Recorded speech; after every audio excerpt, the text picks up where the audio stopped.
જીવનની અંદર આ બંને ગ્રહોનું પરિવર્તન પણ ક્યાંક ને ક્યાંક જીવનની અંદર લાભ અને નુકસાન લઈને આવેલું છે। દર્શક મિત્રો, આપણે જોઈએ કે મંગળ મહારાજની 8મી દ્રષ્ટિ એ શનિ ઉપર પડશે।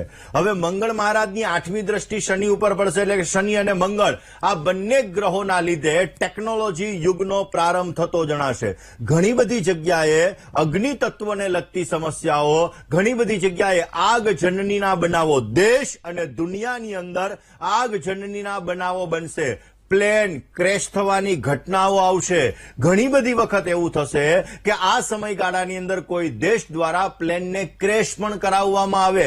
આવી સમસ્યાઓ આ સમયગાળા દરમિયાન આપણે જોઈ શકીશું। સુનામી આ પણ આવી શકે છે।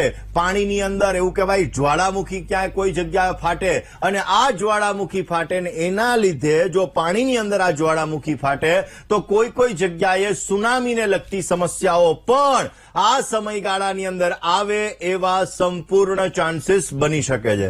દર્શક મિત્રો, 1989 એટલે કે 1989 ની સાલની અંદર જ્યારે આ પહેલી વખત એટલે એવું કહી શકાય કે મંગળ અને કેતુ આ બંને ગ્રહો જ્યારે સાથે આવ્યા હતા ત્યારે આપણે જોઈએ કે આ મંગળ અને કેતુ 1989 ની સાલની અંદર સાથે આવ્યા ત્યારે તત્કાલીન પ્રધાનમંત્રી શ્રી ખાસ કરીને જોવા જઈએ તો વીપી સિંહ એને રાજકારણની અંદર નવા ત્યારે આપણે જોઈએ કે અમુક એની નીતિઓના લીધે ઘણો બધો રાજકીય ભૂકંપ આવી ગયો હતો। એ પછી જોવા જઈએ તો 1990 ની સાલની અંદર કાશ્મીરી પંડિતો એના ઉપર પણ ક્યાંક ને ક્યાંક સમસ્યાઓનું સર્જન થયું હતું। એટલે આ સમયગાળો એવો રહેશે કે આ સમયગાળાની અંદર ધાર્મિક ઉન્માદ વધતો જણાશે।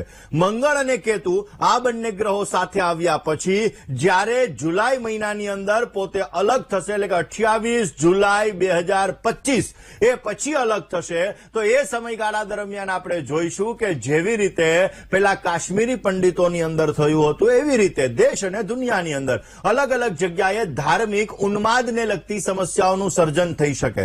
જ્યારે 1989 ની અંદર આ વસ્તુ બની હતી ત્યારે એક દેશની અંદર વિદ્યાર્થીઓ ઉપર ક્યાંક ને ક્યાંક અલગ અલગ પ્રકારની સમસ્યાઓનું સર્જન પણ થયું હતું। તો દર્શક મિત્રો, આ સમયગાળો એક એવો સમયગાળો રહેશે કે જેની અંદર કોઈ રાજનેતા હશે એના ખોટા નિર્ણયો સમસ્યાઓનું સર્જન કરી શકે। રાજકારણી કોઈ રાજનેતા ઉપર ઘાત આવી શકે, સમસ્યાઓ થઈ શકે। કોઈ મોટા રાજનેતા હોય એને રાજીનામું પણ આપવું પડી શકે। લોકો ક્યાંક ને ક્યાંક એના વિરોધની અંદર પણ આવી શકે। આવી બધી વસ્તુઓ આ સમયગાળાની અંદર બનતી જણાશે। એટલે કે આ સમયગાળો એક એવો સમયગાળો છે જે મંગળ અને કેતુનું પરિવર્તન એ ક્યાંક ને ક્યાંક 51 દિવસ સુધી જીવનની અંદર ઘણી બધી સમસ્યાઓનું સર્જન પણ કરી શકે છે। જે